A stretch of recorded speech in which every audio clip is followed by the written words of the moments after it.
Halo guys, perkenalkan nama saya Stasia Stefani Lapari dengan NIM 2022-64005 dari Fakultas Perikanan dan Ilmu Kelautan, Program Studi Ilmu Kelautan Universitas Patimura Ambon. Tujuan saya membuat video ini yaitu untuk memenuhi salah satu tugas dari mata kuliah Ekologi Laut Dalam dengan dosen pengampu Ibu Prijona F. Lokolo SPI MSI.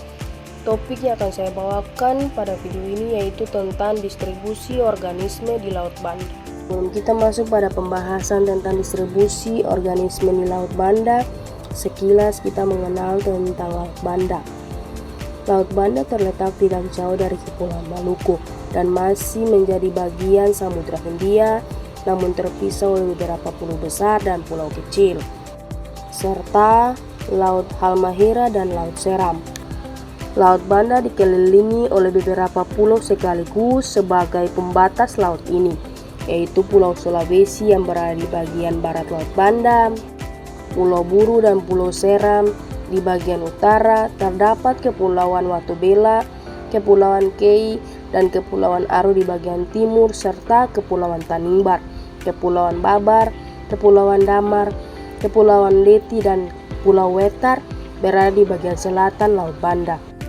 Tidak jauh dari Pulau Seram, tepatnya di bagian selatan, terdapat Kepulauan Banda. Luas dari Laut Banda bisa mencapai 500.000 km persegi. Oke, kita masuk pada distribusi organisme. Distribusi atau pola penyebaran populasi adalah pergerakan individu ke dalam atau keluar populasi. Individu tersebut dapat berupa larva, spora, biji dari tumbuhan dan hewan serta manusia. Penyebaran populasi dapat disebabkan karena dorongan mencari makan, menghindarkan diri dari predator, pengaruh iklim, terbawa air atau angin, perilaku kawin atau faktor fisik lainnya. Menurut Sura 2013.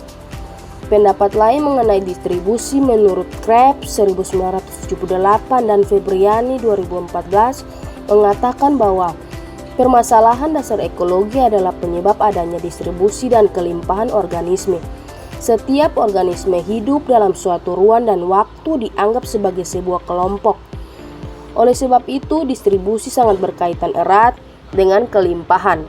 Meskipun tampak berbeda satu dengan yang lainnya, faktor yang mempengaruhi distribusi dapat berpengaruh pula terhadap kelimpahannya. Berikutnya yaitu kondisi perairan merupakan salah satu faktor yang mempengaruhi kelangsungan hidup daripada organisme yang ada di perairan.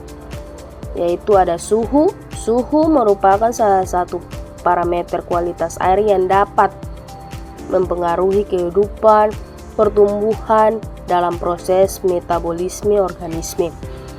Secara umum, laju pertumbuhan organisme meningkat sejalan dengan kenaikan suhu sampai pada batas tertentu, tetapi dapat menekan kehidupan yang menyebabkan kematian organisme apabila melewati kisaran suhu yang layak untuk kehidupan.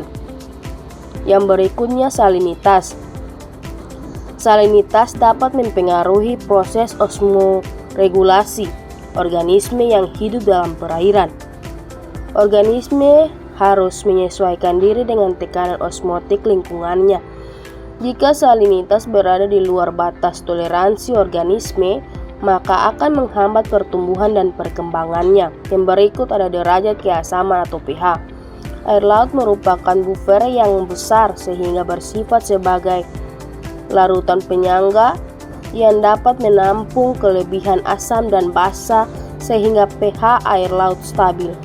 Oke, selanjutnya distribusi jenis teripang. Ini adalah salah satu organisme yang saya ambil sebagai contoh.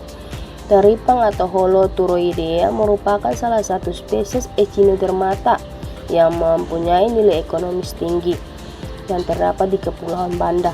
Pemanfaatan teripang saat ini di kepulauan tersebut sudah mulai dilirik oleh masyarakat, sedangkan data dan informasi tentang keberadaannya di Kepulauan Banda masih sangat kurang. Distribusi teripang pada perairan pantai Desa Lontoir. Oke teman-teman, di sini ada satu tabel yaitu jumlah dan jenis teripang pada lokasi penelitian. Jadi teman-teman ada 14 jenis atau spesies yang terdapat di Desa Lontoir. Dengan jumlah total spesies itu ada 268 jenis teripang. Holoturia leucospilota terlihat sangat mendominasi karena jumlah individu yang melimpah. Jenis ini ditemukan hampir pada setiap jenis substrat dengan atau tanpa vegetasi lamun, dan ini menunjukkan bahwa jenis tersebut memiliki kemampuan untuk beradaptasi yang baik pada setiap tipe habitat.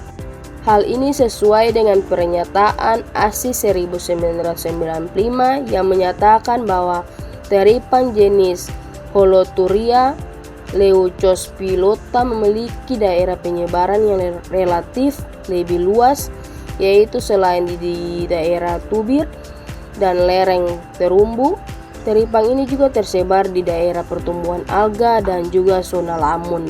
Oke teman-teman, selanjutnya ini adalah contoh gambar dari beberapa spesies teripang. Teman-teman bisa lihat. Oke, selanjutnya kesimpulan. Penelitian distribusi teripang di perairan pantai Desa Lontoir, Kecamatan Banda, Kabupaten Maluku Tengah menunjukkan adanya 14 jenis teripang dengan Holoturia leucospilota sebagai spesies dominan. Distribusi teripang dipengaruhi oleh jenis substrat, dengan Holoturia leucospilota lebih banyak ditemukan di zona bawah yang didominasi pasir kasar bercampur patahan karang. Hasil penelitian ini mengindikasikan potensi sumber daya teripang yang cukup besar di wilayah tersebut. Oke guys, sekian yang dapat saya sampaikan. Semoga apa yang saya sampaikan dari video ini dapat bermanfaat untuk kita semua. Terima kasih, bye bye.